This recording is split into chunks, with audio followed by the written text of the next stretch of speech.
welcome back to Reimagine 2021. I'm Yonah Hochhauser, and today I'm glad to be joined by Edmund McCormack, CEO and founder of Dchained. Edmund, thanks so much for joining us. Yonah, thanks for having me.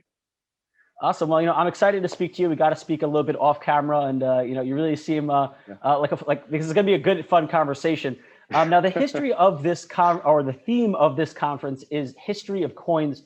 In order to appreciate where we are now, which the market's crazy right now. We want to look back at where we came from. So, my first question to you is, how did you first hear about Bitcoin? Yeah, unlike many people, or as most people say, they're in it for the tech, which is oftentimes not true. I actually did come through for the tech. I was actually at the time in Cupertino. I was working at Apple, and I was sitting down with one of the engineers, and they were talking about blockchain. And I had no history of blockchain at that time. It was late 2011. They were talking about Bitcoin, and it really sort of didn't seem really tangible to me. And then all of a sudden, they started to talk about, well, you have a business right now in the ad world. How much information does Google collect? And then all of a sudden, the wheels started turning, and I started digging a little deeper, and I wound up actually getting involved in 2012 with Bitcoin. And at a story off camera about I was forced yesterday to look at what I bought and ultimately what I sold a couple of months later. Mm-hmm. Well, I mean, so you got in early, you liked what you saw. What made you sell at the time that you did? Yeah, so I bought late 2012, and I was really happy. It was around like $10.60.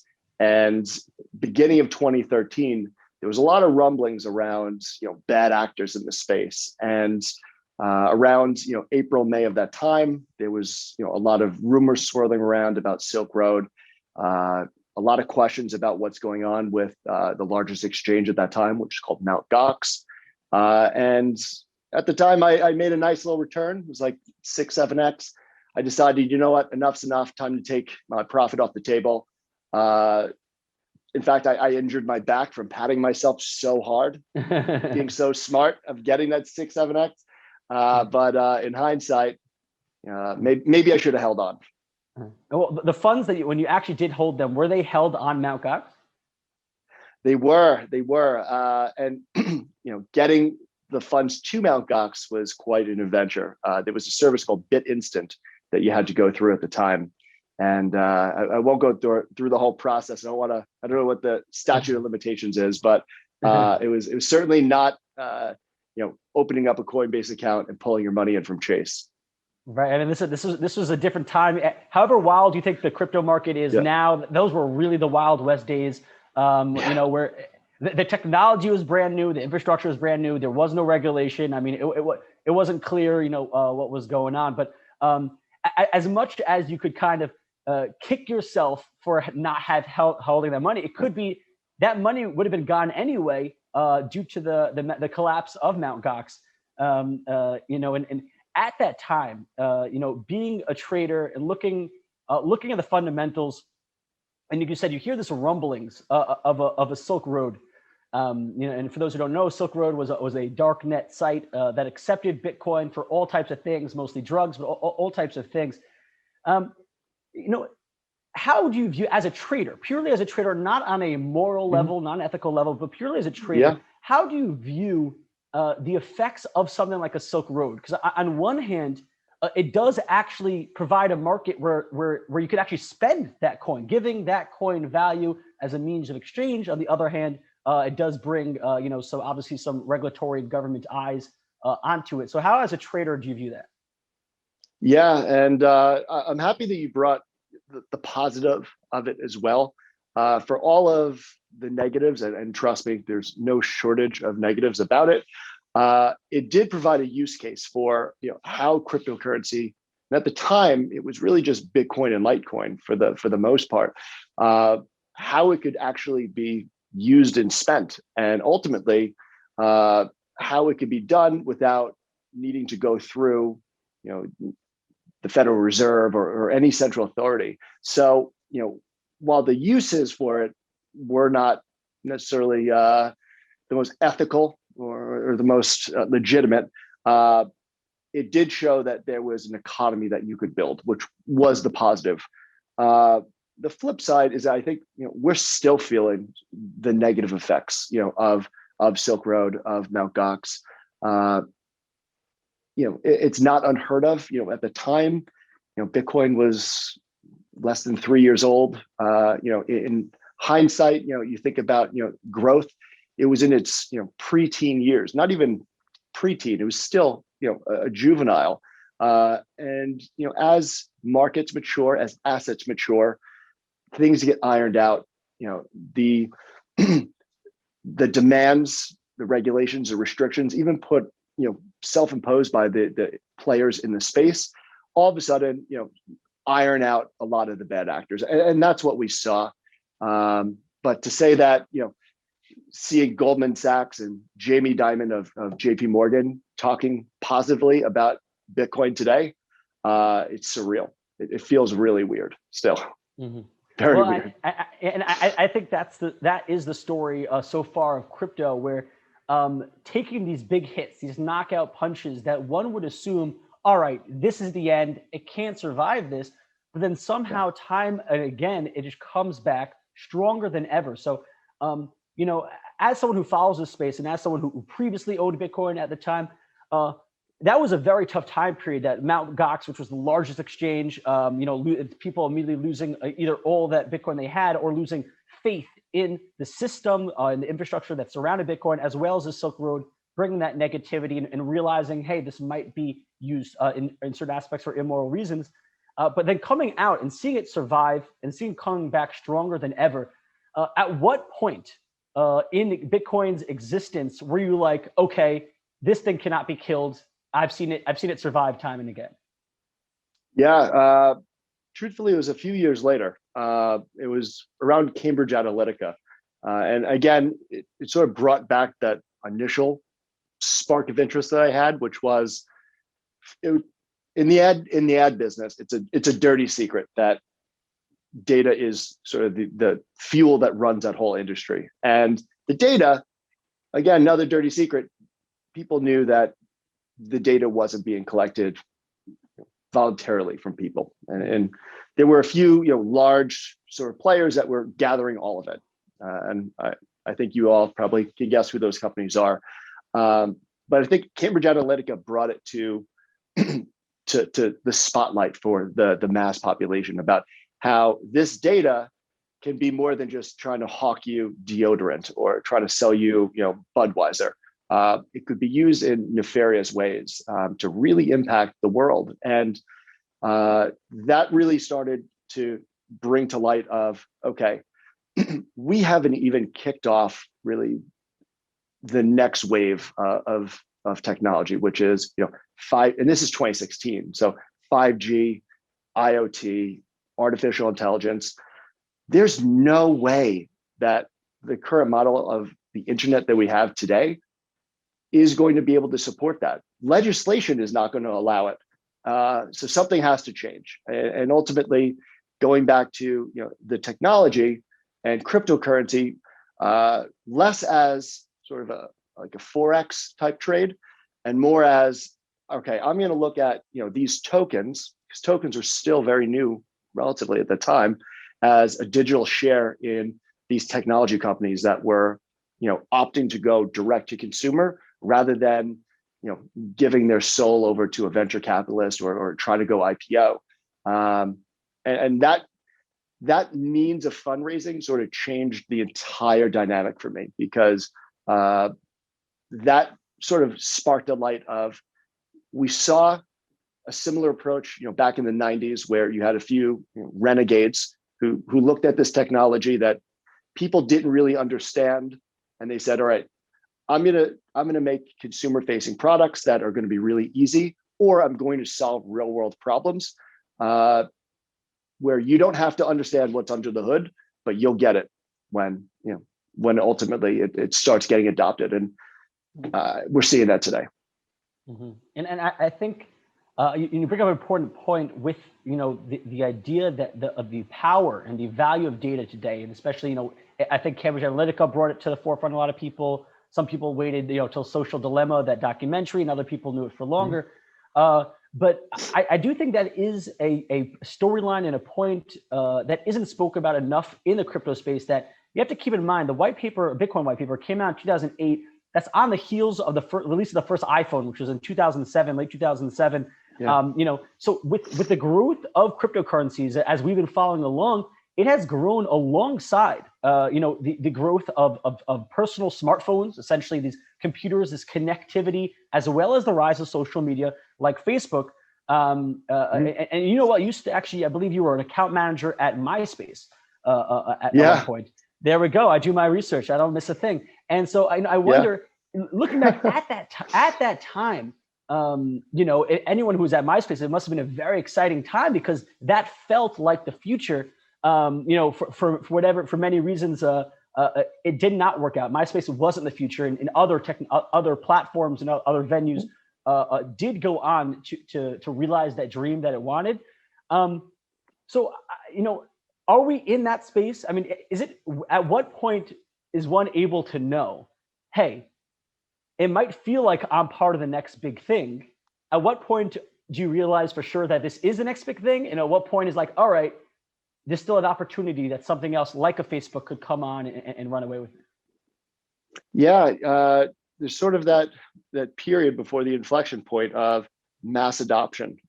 Coincidentally, I was a sophomore in college. I was at Boston University it was 2003, late 2003, when Facebook started emerging, but it was very much a local product.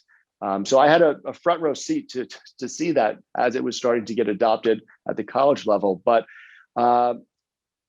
when you start to see, because coming out of MySpace, and it was sort of a tale of two cities. It was 800-pound gorilla when I joined, and then it was very easy to see that there were a number of factors that were going to lead it to sort of give way to Facebook. But you start to see use cases, and this was has been helpful for me to say, okay, a new technology, is this a fad? Is this a complement, or ultimately is this going to revolutionize some area of our lives? And with social media, it was very clear to see that people were, for lack of a better word, addicted to it, because it tapped into this need to socialize, to be connected, but then it also sort of tapped into the need of, I want my distance. It was sort of a duopoly that really we haven't seen previous, and then sort of leading into 4G at the time, and higher connectivity that sort of spurred the iPhone and more connected devices. It was very clear to see that. And I remember having a Motorola. I had a Nextel where you couldn't go on, the internet was a joke, trying to go on your mobile phone. This actually brought that into your pocket, and to see the reaction of people. It was very clear to see that something was different there. And there were a lot of moving pieces that still had to get figured out. And ultimately, that's why I made that move from MySpace to Apple, because one of the important pieces of really any ecosystem is you need to have either content, or you need to have applications. And applications really were something just limited to Microsoft at the time. But you needed to have an environment, and you needed to curate and foster that ecosystem. So I went over there and I saw, there was a way to help developers make money so that they didn't have to price gouge people and charge for every app. But with that being said, what we saw with social, what we saw with social media, what we saw with the App Store, really pales into comparison to some of the things that we have really at our fingertips right now. We're at the cusp of looking at it. I've talked about a number of projects out there, and I'm not paid by any of them, so I'll put it out there. But there are projects out there that specialize in energy and specialize in data privacy. And if you look at what's the potential for those two, well, there's a lot of smart cars. There's a lot of electric cars out there. There's connected devices in your home. If these two companies pair together, you have a really efficient solution now to figuring out how do we make our energy grids a lot more efficient. Or, we try to figure out, right now, over the last year, how do we find the vaccine for COVID? Well, in a few years, hopefully, artificial intelligence and machine learning will make advances where we can hopefully shorten that time frame. But in order to do that, AI needs a lot of high quality data. So to do that, you need to have the pipes in place, and I need to be able to access your data, but you also need to make sure that your data is secure and you never lose control of it. So we're now talking, beyond just, a phone in your pocket that you can connect to the web. And again, I'm simplifying things a little bit, but we're now looking at opportunities where we can make leaps in medicine, leaps in energy, and truthfully, if you look at sort of the last 100 years, there's an industry that hasn't changed one iota, not a single bit, even as we have smartphones in our pockets. It's banking and financial services. If you look at the last 2-3 years, financial services has evolved more than probably the last 20-30 years preceding it. So I think just looking at sort of how this new technology, being blockchain, is impacting that industry, which is held out for so long, I think speaks really to volumes of the potential. Yeah, and you said it best. It needs applications. It needs use cases and applications built upon it. It's nothing without it, and that is really those first applications that we're seeing on the blockchain in terms of real world use cases. Besides CryptoKitties, which had its time, but right now it seems to be that DeFi right now is really the use cases that are being used today, to the point that it's actually clogging and the Ethereum blockchain. I mean, you cannot do a small transaction, a small money transaction. The gas fees will be more. But we're seeing that the success of these applications, and like you mentioned, directly aimed at kind of this banking and finance industry that has been the same for so long. I mean, the infrastructure underlining the traditional banking system today is 70 or 80 years old. Settlement times are in the days when me and you are in real time speaking across the world, and yet it takes days for settlements to happen in the traditional system. It's outdated, and it's very exciting, this whole DeFi space. But it's still so new. There's still a lot of growing pains. How long do you think it will be once we're out of this time period now, where it's kind of this experimental sandbox? I'm with any money I put in, it's okay. I understand that there might be a smart contract, a flaw here, I might lose it. How long do you think when it will actually be a viable alternative, and not just an experimental alternative to the traditional banking system? Yeah, and I think there's going to have to be, sort of that middle ground. You're hearing a lot of CeFi, because of course we need more acronyms in this industry. But CeFi being, those players that are helping to connect traditional finance with DeFi, and there's a project, and I won't use this to sort of shill any, but there's one project in mind that I know of that addresses one of the big problems with decentralization, especially here in the US, which is compliance. So knowing that you have to meet the know your customer requirements and anti-money laundering requirements, that's very difficult to do in a decentralized world where you're not collecting much information, any at all. So with the advent of these companies, combined with a lot of the financial institutions at this point saying, look, it's not worth fighting gravity anymore. This is where the world is going. And they're investing in the space. You even have mentioned Jamie Dimon, not to pick on him, but he deserves it. He one of the greatest skeptics of Bitcoin ever. At the same time, JP Morgan has their own blockchain, Quora. They have their own stablecoin, JPM coin.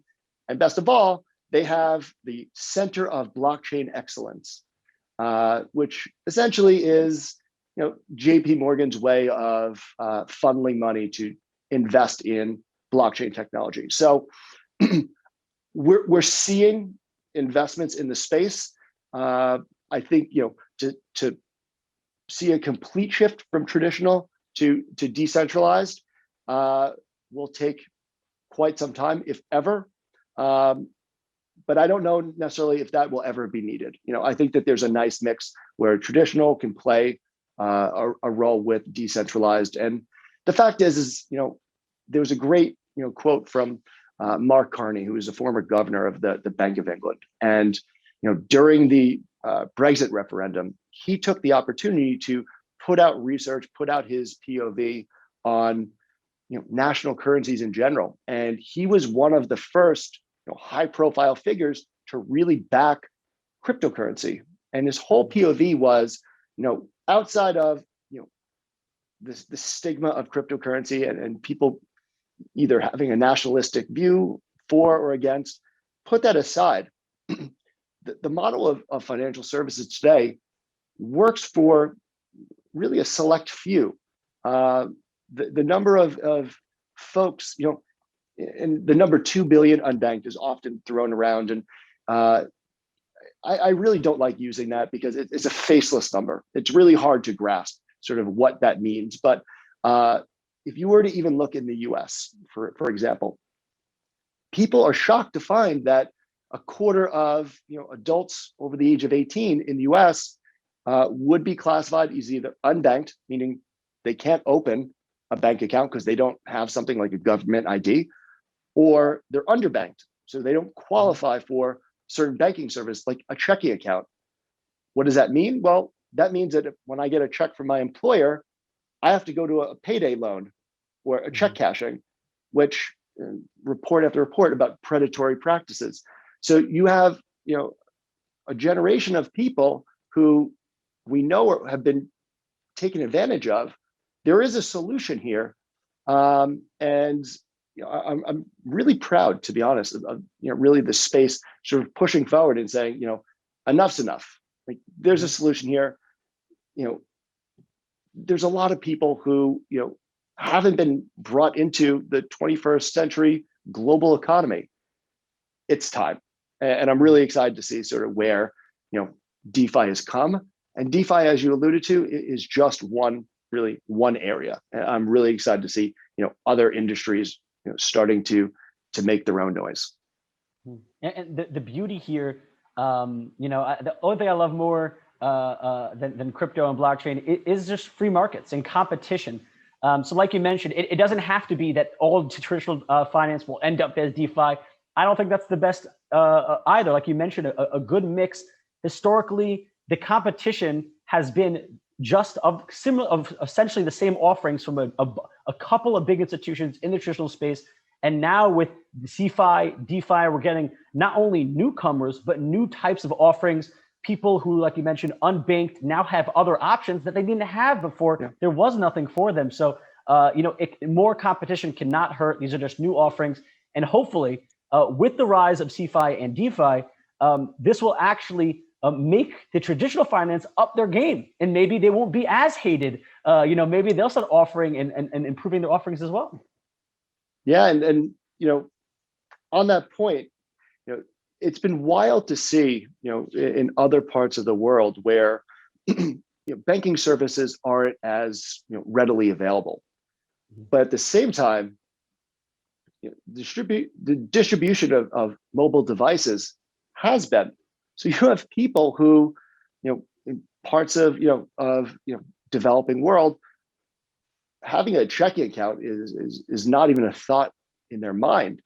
But they all own cell phones, and there's a multi-billion-dollar economy of using cell phone minutes as a currency of trading. You're now bringing these people into essentially the world of that we're talking to right now on the internet, able to buy, shop, sell readily to the world. It's going to be really exciting, and that's the thing that people don't realize is that you have billions of people who are going to be welcomed into sort of this environment that we've sort of taken for granted for the last 25 years. 100%. And if we're talking about taking advantage or taking for granted, I mean, a lot of early crypto adopters and ideologues or who are ideologically into crypto, their big thing is hey, I don't like, I don't trust the US dollar. My government is printing too much of it and making it worthless. But what we have to realize is that there are also millions and billions of people who are, for their whole lives, their currency is not, being inflated. It is becoming worthless. I mean, if you're looking in Venezuela, Argentina, so many places in the world where they've already, it's not the hope that Bitcoin will save them. They rely on Bitcoin due to their local currencies' price volatility and hyperinflation. So we're already today don't realize the power and the way that crypto is helping so many people around the world have not only financial independence, but financial security. We think of Bitcoin as a volatile asset. To them, it's the most stable asset they have access to. That's not a point I don't think gets highlighted enough. Even in the US, we think of our financial system as very advanced or one of the better in the world, and often we shoot for this inflation rate of anywhere between 1.5% and 3%. If you define that middle ground, 2% inflation, what that means, I don't think people realize. Every 10 years, your savings are worth 18% less. So if you do the math there, if I'm saving up, I have money in a checking account, I'm going to hold it for a rainy day.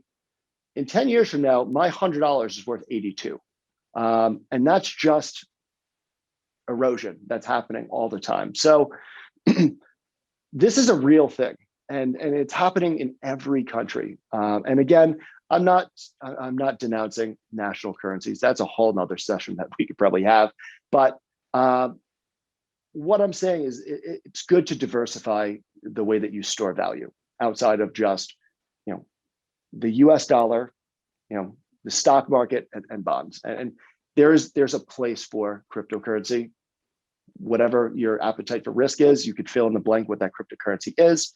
But at the very least, the sort of the underlying current is that when you do invest in this space, you are funding, projects that essentially you're going to look back in 10, 15 years from now and say, wow, a lot of that did change, sort of the way that we operate in this world. So, and that's, I'll get off my soapbox on that, but it's really exciting to see the last 2-3 years. Yeah, well, I think, and this leads to, to my next question where, blockchain and crypto is very technically, or is very technical and kind of dry, but what it affords people, what the opportunities that it enables people to have, isn't that's a very rich story, and that's a very optimistic story, and if you ask the average person on the street, they are unaware of this. You ask them what Bitcoin is, they'll either historically think, oh, that's the criminal money, or when they're during a bull market, they'll think, oh, that's the thing I could get rich by, which I really think is missing the point. So to someone like you who comes from the marketing world, especially Apple with their famous 1984 commercial, where the lady chucks, I think it's a hammer through the screen, and freedom, and Apple's all about building this brand story. When it comes to cryptocurrencies, where there really isn't a company, it's just a protocol, it's just a concept. What do we have to do as a community to help brand and tell the story of the possibilities of cryptocurrencies to the world, and not just either harp about the technology that they don't understand, or and really get the story out there? Yeah, so I'm going to package that for 1 second, because this is one of the common myths that exist, right now in cryptocurrency, that you have to understand everything happening under the hood. But the fact is if I were to go on the street and ask someone, how does the internet work? Most people can't tell you that, it's, my computer is sending packets of data across connected networks that are, unpackaging it and ultimately doing A, B, and C. They can't do that. Most people have no idea, but they can open up their Mac, open up Zoom, and hit join meeting. Well, where's the disconnect there? Well, the disconnect is that there have been many companies that do understand how the internet works, took that complexity, boiled it down, and made a really easy to use product. We saw it in the 90s. We had, people like Larry Page and Sergey Brin, who understood how to index the web, and ultimately made it consumer facing and said, do you want to find information that changes in real time that can be added, something that would be impossible to do with your Encyclopedia Britannica? Jeff Bezos, was a quant. And if you ever listen to his early interviews, it's wild because he tries to explain the technology. And then shortly, a few years later, he starts to go into, the benefits. The idea that at any one time, this is back in the 90s, there's roughly 30 million books in circulation. Well, if I wanted to have every book available to you to buy, impossible from a physical standpoint. But all of a sudden, now I have a new technology that I can deliver, new products and services that weren't, available previously before. And then that changes the dynamic. The way that you value a business doesn't change. Today, 90s, or even the 1950s, it doesn't change. This is a company that is leveraging, a new technology or its position in the market to offer goods and services that are competitive and that give it an advantage over the rest of the industry. I think that will ring true 100 years from now. And the technology will change all along the way. The point I want to make here is that people shouldn't get bogged down with understanding, sort of everything happening underneath the hood. Because, as much as blockchain and crypto sound foreign to you, I guarantee that World Wide Web and URL and HTTP and IP address, those were making head spin 30 years ago. So, and if I gave you a time machine, even though most people still probably don't even know what those acronyms mean, you'd still go back in time and invest in those companies that we're figuring out, the Amazons, the Apple, et cetera. Now, in terms of sort of getting people to move forward and sort of adopt it, I think it's going to have to come from the established brands today. Great example is Watson. If you watch the NFL, and maybe not this past year because it's a little delayed, but previous years, IBM would put out all of these commercials promoting Watson. And Watson was this cute, first of all, it has, a human name. So it has this emotional connection that people have to it. But Watson is incredibly complex. And rather than sort of going through nuances of artificial intelligence, they say, here's Watson. Watson can figure stuff out for you better than any person that you know. And this is the future. And having a big brand like IBM at the time put its stamp behind AI, you had people who are not technical at all talking about Watson. Now, maybe it was talking about Watson to help figure out the weather, but they were still indirectly talking about artificial intelligence one way or another. I think what you'll see is, companies like Bayer who are using, certain protocols and them coming out talking about how they're using blockchain, the IBMs, the Googles, the Apples of the world. You're having these established names adds a level of legitimacy that has historically held cryptocurrency and blockchain back. When I joined, and going back to our original comments, cryptocurrency operated in the shadows. It was in the dark, and for people to see it beyond just a marketplace to hire drug dealers and assassins, it needed to have a use case that they're familiar with, and that's where the banks putting their stamp behind it from a finance standpoint is helping dramatically, and we'll see that continue on as more of these companies say we're investing in blockchain technology to help grow our business. So it's going to be really exciting to see who those companies are. But if you just look at sort of who's signed on for the Ethereum Alliance or who Consensus is working with, there's some really big names there. So I'm really hopeful. Yeah, and you mentioned it when it comes to AI. And IBM did a great job of getting Watson out there. I mean, I know I was exposed to them. They had Watson play Jeopardy against Jennings and the two like all-time winners of Jeopardy, and Watson just destroyed them.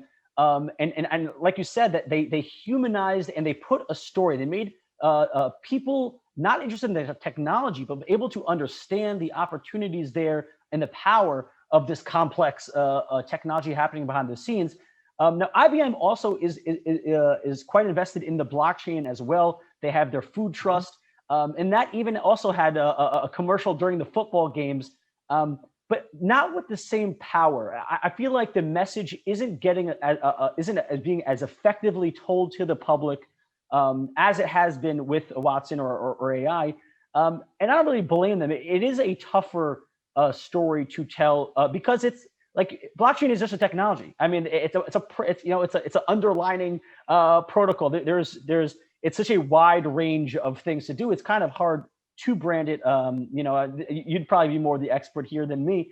But yeah, I mean, I think you're right. If we look even at the internet and kind of how it grew, it started off with governments. The governments used it, then universities, it really connected to universities, and then businesses, and obviously early adopters are always going to be there. And then comes the big, the mass adoption, as you will.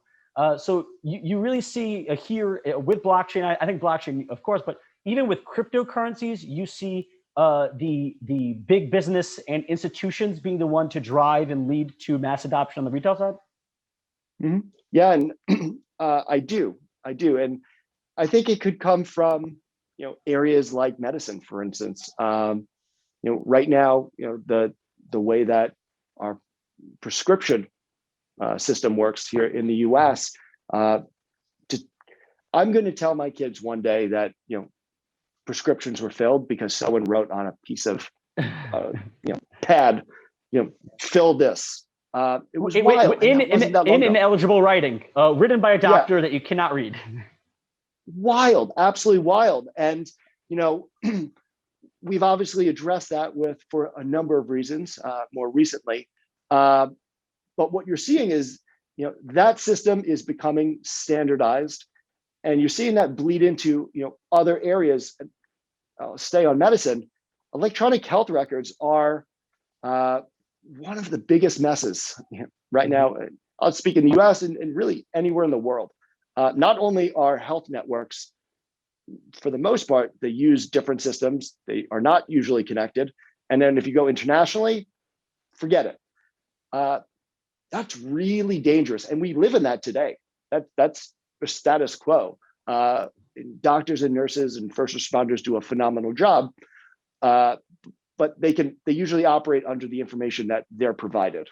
And there's a huge opportunity there where you could share that information across systems in a way that's privacy compliant, which is becoming a bigger problem, especially for small practices being hit for ransomware. And do this in a way where if I get treated in New York, my doctor in Rio de Janeiro on vacation can pull up that latest information and know exactly what's going on. That seems like it's a no-brainer. It's intuitive. That's not what the current system is today. And I think that you could potentially have companies like United Healthcare or Anthem really promoting that and saying, look, this might reduce your annual payments for health insurance. So I think there's a lot of use cases and a lot of applications. I appreciate IBM for taking the torch and taking us so far, but I think that there's a lot of other companies that really could sort of carry the flag moving forward. Mm-hmm.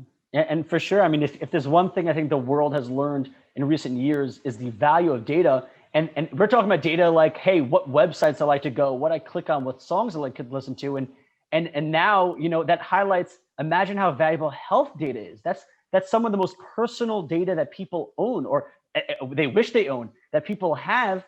And like you mentioned, it is a mess. It's been paper-based for a very long time, still in a lot of places is. And so this idea that people could actually have control over their data, not just regular data, but even health data, and something that a lot of people do not realize. Yes, the health records that you have at your doctors is protected by law, doctor-patient confidentiality, but the data, the health data from your wearable devices, with the rise of Fitbits, Apple Watches, that are getting more and more complex and have more and more data, that is not protected by law. People do not realize this. All the data that is collected, which is medical data by your wearables, they're free to be sold and traded just like any other data, and it's not protected under health law. I think this just raises the or the importance, like you mentioned, of this new technology, the potential to really put the data in people's hands and give them control. Do I want to sell my data? Great, pay me for it. I have control of who sees it, when it's seen, how it's seen, and then at the end of the day, I get it right back. So I do think with the advance of technology surrounding blockchain, it only highlights the need for blockchain. I couldn't agree anymore. And even further, because of all the data that these health networks are collecting, and they're under things like HIPAA, they're still storing it on a server, and ultimately, as we've seen, that's vulnerable to attack. Whether you're a government agency or you're a private practice, to have that data in a single location that could be targeted is risky. So I'm really excited to see what even security companies may arise and sort of help address those issues moving forward. Mm-hmm. Well, I mean, this anyone who's listened to this talk for the past 50 minutes has definitely heard, definitely she must be excited about the potential for all these technologies. One thing we have not touched upon yet is your own company, Dchained. Give me a quick rundown kind of what Dchained is. Yeah, so we're an education platform. So I created this company really coming out of, as I mentioned, 2016. There's a bit of a perfect storm. Aside from Cambridge Analytica, we also saw that there was a rise towards user privacy in general. Coincidentally, that's when I was making the move from Apple. That's a whole nother story. But I was on my honeymoon, and Apple was making their decision to go full force into privacy, so they shut down that division, which always. My recommendation is don't get laid off on your honeymoon. But at that time, I was kicking around this idea because, I was seeing that, Bitcoin was in, its infancy for the bull run. The halving was only a few months away. And I was seeing people who generally were not interested in cryptocurrency were buying heavily into it. And they were buying something that they didn't understand. And while these people look like the smartest people in the room for the preceding subsequent year and a half to 2 years, that didn't really change the fact that they didn't really understand it. They didn't really know the difference between what Bitcoin was and Ethereum was. They just knew that one was BTC and one was ETH, and one was growing faster than the other. So ultimately, when it came time to recognizing, there are forces that impact this price, and as it impacts it up, it also impacts it down. I saw a lot of people very close to me lose a lot, and really their lives were, significantly impacted by it. And I felt like, having been in the space for a while at that time, that something could have been done. There are great websites out there. There are news sites, I think, that put out great content. But the fact is if you go and you read any article, and I suggest, any of the viewers here, do a random sample, pick any one article and see how many paragraphs down you go before it starts getting very technical from a development standpoint or from a financial standpoint. The average person find that very difficult to really understand. And the good way that I like to explain this, there's no shortage of information on the web about cryptocurrency. Go on any YouTube channel, go on any social platform. But with all that information, why are there so few people who are actually doing well as an investor? So I wanted to build something that put ego aside. I'm not building something for people who have been in crypto for a while. They don't need me. I want to build something for the everyday person that helps bridge that gap between the familiar, which is traditional markets, and this new space. So I built that out. It's been really exciting. I launched it officially in August, and we've now built out different membership services on top of that to be able to introduce new topics like DeFi, as well as provide resources for investors to turn to in order to help them along their way, because projects are coming out every day. It's almost impossible to keep up with the speed of it. So to have a platform like Dchained boil that down, synthesize it, and say, look, here's what's a signal in the market versus here's what's noise in the market, and that's something that was the original focus, the goal of it. And I've been really excited just to see sort of how it's been received by people who have been kicking the tires for a long time, but sort of felt intimidated and on the outskirts, finally being able to take that step forward. And we just released a course a couple of months ago called Getting Started, and it's a funny name for a course, but when I did research and I asked people, why aren't you investing in cryptocurrency? Almost verbatim, people said, well, I don't even know how to get started. So as a marketer, why don't we just name this thing Getting Started? There's no veil of secrecy about what this course is about. So it's really that first step of saying, we want to help you build a foundation. Let's learn what the difference between Bitcoin and Ethereum is as a baseline. And then I'll walk you through steps. Here are a few exchanges that exist in the US, and we also have something for Europe. Here's an easy way to move money back and forth. Here's something you should look out for, which are fees on the exchanges. Now, at a later course, I introduce how bad Ethereum gas fees are if you're using Uniswap. But addressing those things that are often sort of overlooked and assumed. But the fact is many people, because this has been such a space that's operated in the dark, they need that hand-holding. And that's ultimately what we built the platform for.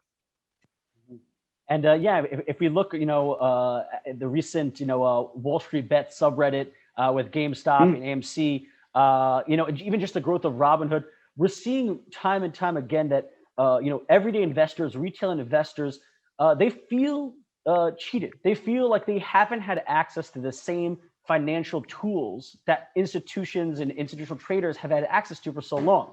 Now, the flip side to that, of them finally getting access to all these things, whether it be through a fintech like Robinhood or DeFi and blockchain solutions, is these are complicated instruments. There's a reason why regulation is in place for accredited investors.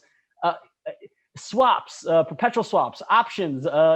These things are not simple things, and it's okay if you want to get into it. But the one thing that I would recommend, and a possible solution for that, Edmund, with your Dchained, is educate yourself. If you want to truly be part of the market, you want to have access to these things, great. Educate yourself so you know how to take advantage of that access. And Edmund, I'm sure you do that with Dchained. I appreciate you taking the time for all of our viewers here. Where can they check out Dchained? Yeah, so we actually have a new webinar coming out. So I would say just go to earningwithbitcoin.com. And I'd love for any of the viewers to come check it out. And the only other thing I would say is, someone smarter than me, Warren Buffett, had, sort of a quote: risk comes when you don't know what you're doing. And I would say, whether you're kicking the tires or, you simply just want to understand what the hell Tesla just bought, it doesn't hurt to educate yourself. So we'd love to have you. And Yonah, thank you again for having me on this. Well, you heard it here first. Educate yourself. Edmund, thank you so much for joining us. I'm sure our viewers enjoyed it as well. And for all of our viewers here at REIMAGINE 2021, I'm Yonah Hochhauser. Thanks for watching.